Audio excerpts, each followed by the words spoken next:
नमस्कार, स्वागत है आपका आरोही क्लासेस में। और आप लोग कैसे हो? तो चलिए आज हम पढ़ेंगे बाल विकास के अंतर्गत वंशानुक्रम तथा पर्यावरण। ठीक है। वंशानुक्रम क्या होता है कि इसका क्या अभिप्राय है?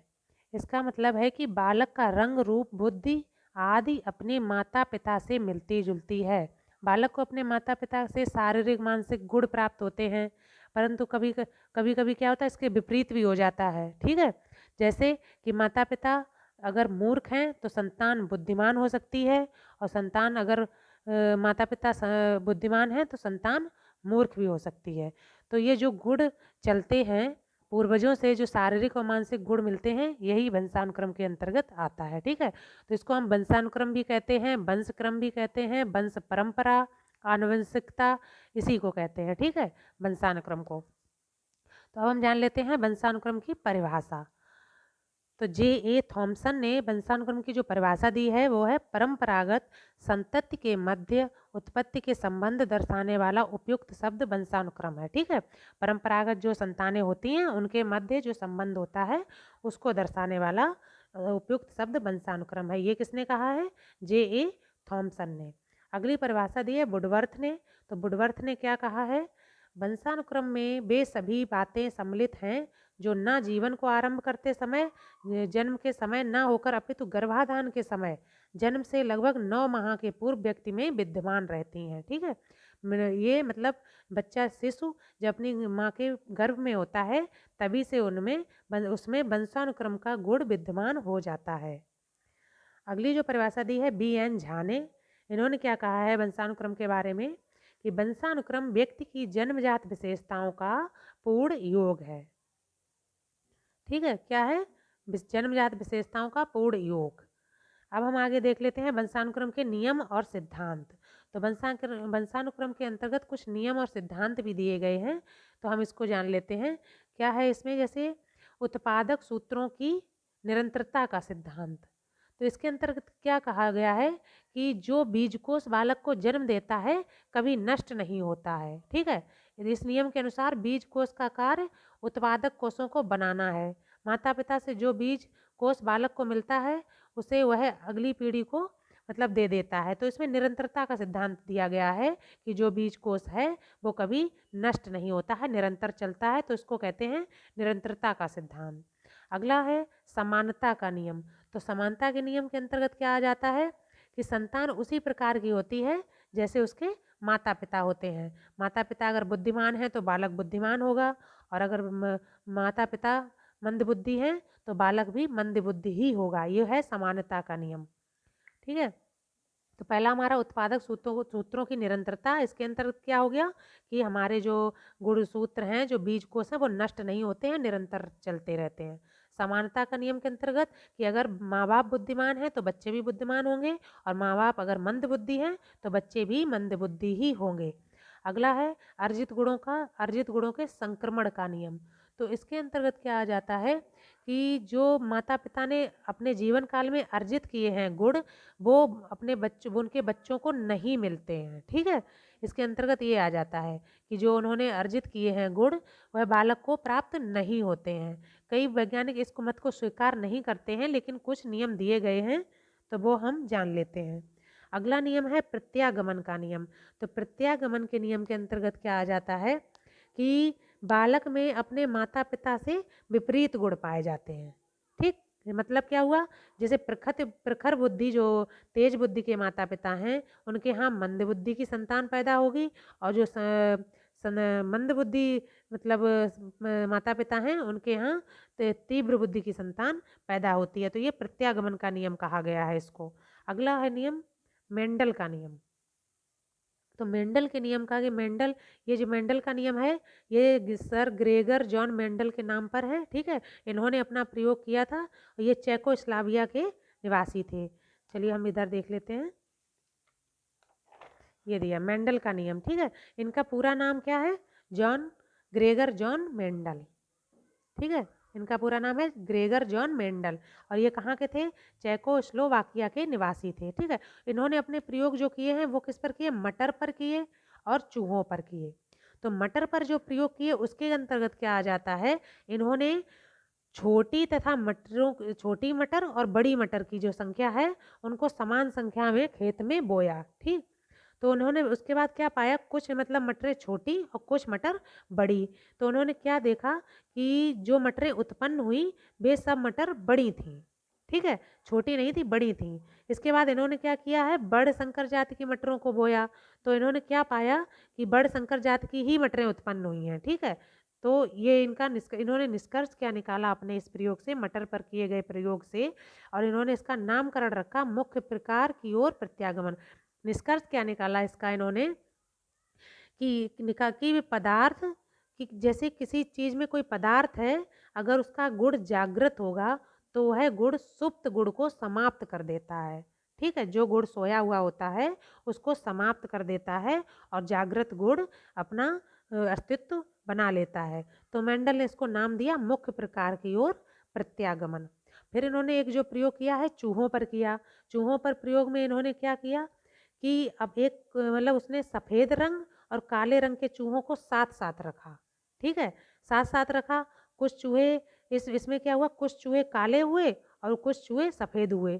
ठीक है, तो इससे जैसे चूहों पर जो प्रयोग किया काले सफ़ेद, जो उन्होंने बड़ संकर रखे तो उसमें बड़ संकर ही संतान पैदा हुई।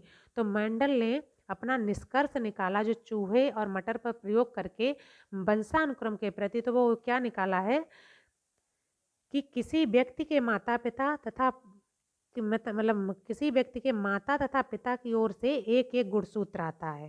ठीक, फिर बालक में किसी गुणसूत्र की अभिव्यक्ति होती है, यह संयोग पर निर्भर करता है। यह संयोग है कि उसमें माता का गुण विकसित होता है या पिता का। ठीक है, इसके बाद संयोग के अवसरों की यह स्थिति उत्पत्ति की प्रक्रिया को उत्पन्न करती है।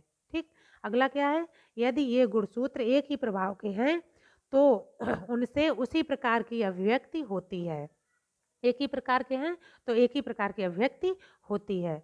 अगला, यदि ये गुणसूत्र अलग अलग हैं तो उसी प्रकार की अभिव्यक्ति होगी जो गुणसूत्र जागृत होगा। ठीक है, जैसे मटर पर प्रयोग किया था तो मटर पर प्रयोग ये किया था कि जागृत गुण जो है उसने सुप्त गुण को समाप्त कर दिया है। ठीक, अगला, कुछ समय के पश्चात यह अनुपात 1:2 और 2:4 से 1:2 और 1:2 हो जाता है। ठीक है, 1:2 2:4 से क्या हो जाता है, 1:2 और 1:2 हो जाता है कुछ समय पश्चात।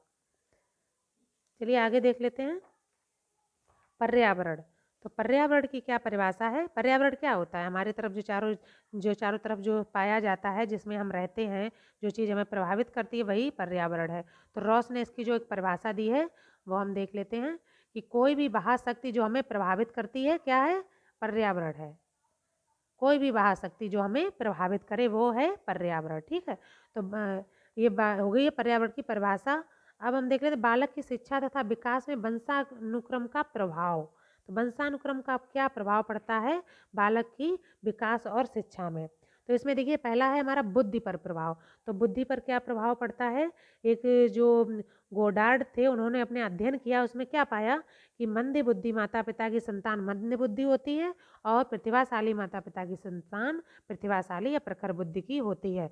तो ये वंशानुक्रम के अंतर्गत प्रभाव बताया गया है कि बुद्धि पर प्रभाव पड़ता है वंशानुक्रम के अंतर्गत। अगला, महानता पर प्रभाव। तो महानता पर क्या प्रभाव पड़ता है कि जो वंश के द्वारा जो लोग महान होते हैं उनके बच्चे भी महान होते हैं, महानता की ओर जाते हैं, इस चीज को माना गया है। अगला, प्रजाति की श्रेष्ठता पर प्रभाव। तो इसके अंतर्गत क्या माना गया है कि जो प्रजातियां हैं उसमें जो श्रेष्ठ प्रजाति होती है उसकी श्रेष्ठता पर प्रभाव पड़ता है, प्रजाति की श्रेष्ठता पर। ठीक है, जो प्रजाति श्रेष्ठ होगी वही होगी मतलब ज़्यादा सम्माननीय होती है। जैसे बुद्ध जो एक श्वेत प्रजाति और निग्रो प्रजाति है। ठीक है, तो इसमें क्या होता है, इसमें जो निग्रो प्रजाति श्वेत प्रजाति के लोग हैं, निग्रो प्रजाति के लोग अपेक्षाहीन होते हैं, श्वेत प्रजाति के लोग अच्छे माने जाते हैं। अगला, सामाजिक स्तर पर प्रभाव। सामाजिक स्तर पर क्या प्रभाव पड़ता है कि सम्मानित व्यक्ति के माता पिता जो समाज में रहकर जो सम्मान से रह रहे हैं उनके बच्चे भी सम्मान को प्राप्त करते हैं। ठीक है, अगला, शारीरिक विकास पर प्रभाव। तो इस पे क्या वंशानुक्रम का प्रभाव पड़ता है, जिनके माता पिता लंबे होते हैं उनके बच्चे लंबे होते हैं और जिनके माता पिता कद में छोटे होते हैं उनके बच्चे भी कद में छोटे होते हैं। अगला है चरित्र पर प्रभाव। तो इसमें क्या है, जिनके माता पिता चरित्रहीन होते हैं उनके बच्चे भी चरित्रहीन होते हैं। इस तरीके का ये प्रभाव दिखाया गया है, नियम बताए गए हैं। अगला है व्यावसायिक योग्यता पर प्रभाव। तो व्यावसायिक योग्यता पर क्या प्रभाव पड़ता है कि जो मतलब माता पिता जिनके अच्छे हैं, जिस व्यवसाय में हैं उसी तरीके का व्यवसाय बच्चे भी चुनते हैं। ठीक। अगला स्वभाव पर वंशानुक्रम का प्रभाव। तो स्वभाव पर भी पड़ता है कि जो स्वभाव में जैसे किसी में प्रेम, भय, क्रोध ज़्यादा पाया जाए तो बच्चों में भी वही गुण आ जाते हैं। ठीक है, तो अपने माता पिता से बच्चों को स्वभाव में भी गुण मिलते हैं वंशानुक्रम के द्वारा। ठीक। अगला हम समझ लेते हैं बालक की शिक्षा तथा विकास में वातावरण का क्या प्रभाव पड़ता है। तो ये जो वातावरण पर क्या प्रभाव पड़ता है, इसके अंतर्गत गॉर्डन के द्वारा किया गया एक अध्ययन है। उन्होंने क्या कहा है कि जो बच्चे नदियों के किनारे रहते हैं तो वो सभ्य समाज से दूर रहते हैं। ठीक है, उन्होंने गॉर्डन के द्वारा एक अध्ययन किया गया कि जो बच्चे नदियों के किनारे रहते हैं सभ्य समाज से दूर रहते हैं, इन बालकों को मानसिक विकास उचित वातावरण में नहीं मिलता है। ठीक है, तो इनमें संस्कृति का अभाव पाया जाता है, सांस्कृतिक वातावरण का अभाव पाया जाता है, मानसिक विकास की गति धीमी होती है। गॉर्डन के द्वारा जो अध्ययन किया गया, वातावरण का प्रभाव क्या पड़ता है बालक की शिक्षा पर। अगला है कैंडोल के द्वारा किया गया अध्ययन। तो कैंडोल ने क्या अध्ययन किया है इन्होंने किया है विद्वानों पर अध्ययन। तो इन्होंने पाया कि जो विद्वान लोग होते हैं उनके बच्चे भी विद्वान ही बनते हैं, धनी बनते हैं और अच्छे काम ही करते हैं। ठीक है, अगला जो अध्ययन है वो किया है फ्रीमैन ने। अगला अध्ययन किसने किया है, फ्रीमैन ने। तो फ्रीमैन ने क्या इसमें अपने अध्ययन में पाया कि इन्होंने क्या किया, 71 बालकों को फ्रीमैन ने अपना अध्ययन किया है अनाथालय के बच्चों पर। तो इन्होंने 71 बालकों पर जो किया है उसमें क्या किया है कि ये बुद्धि लब्धि में मतलब कम थे, फिर उनको अच्छा वातावरण जब दिया तो वो बुद्धि लब्धि में थोड़े ऊपर आए। तो उन्होंने कहा है कि अगर हम अच्छा वातावरण दें तो बुद्धि लब्धि कम होने पर भी अच्छे वातावरण से बच्चा अच्छा कर सकता है, अच्छा बन सकता है। ठीक है, अगला जो प्रभाव दिया है वो अध्ययन किया है कूले के द्वारा। तो कूले ने जो अध्ययन किया वो क्या किया, व्यक्तित्व विकास में वंशानुक्रम की अपेक्षा वातावरण का अधिक प्रभाव पड़ता है, उन्होंने ये कहा है। और उन्होंने कहा है कि जो उन्होंने निष्कर्ष निकाला उसके अंतर क्या है कि कोई भी व्यक्ति महान बन सकता है, जरूरी नहीं कि महान लोगों के ही बच्चे महान बने। कभी कभी होता है निर्धन परिवार में जन्मे बच्चे भी परिश्रम करके महान बन जाते हैं। ठीक है, तो ये वंशानुक्रम के जो वातावरण का जो शिक्षा पर प्रभाव पड़ता है उसके बारे में अध्ययन किए हैं। अगला आ जाता है वंशानुक्रम और पर्यावरण का पारस्परिक संबंध। तो वंशानुक्रम और पर्यावरण का पारस्परिक क्या संबंध है ये हम समझ लेते हैं। मैकाइवर और पेज ने क्या कहा है वंशानुक्रम और पर्यावरण का जो पारस्परिक संबंध है उसके बारे में। तो मैकाइवर पेज की एक परिभाषा है, उसको हम देख लेते हैं। इसी से हमको समझ में आ जाएगा कि वंशानुक्रम और पर्यावरण एक दूसरे से किस प्रकार संबंधित हैं। तो क्या कहा, जीवन की प्रत्येक घटना दोनों का परिणाम होती है, उनमें से प्रत्येक परिणाम के लिए उतना ही आवश्यक है जितना दूसरा, ना तो कोई हटाई जा सकती है और ना ही कोई अलग की जा सकती है। ठीक है, यानी वंशानुक्रम और वातावरण दोनों चीज़ें हमारे विकास के लिए, एक बच्चे के भविष्य के लिए बहुत ज़रूरी हैं। तो ये निष्कर्ष निकलता है कि अगर बच्चा, उसके माता पिता मंद बुद्धि के हैं तो वो प्रखर बुद्धि का हो सकता है। ठीक है, और अगर उसको वातावरण मिलता है, भले वह निर्धन परिवार का हो, वह अपने जीवन में अच्छा कर सकता है। ठीक है, तो यह है वंशानुक्रम और वातावरण का प्रभाव जो बच्चे पर पड़ता है वो। अब हमारा अगला जो चैप्टर होगा वो भी मनोविज्ञान से ही होगा। इसके लिए आप हमारा चैनल सब्सक्राइब कर लीजिए और आपको वीडियो डेली पहुंचते रहेंगे। Please like and subscribe Aarohi classes.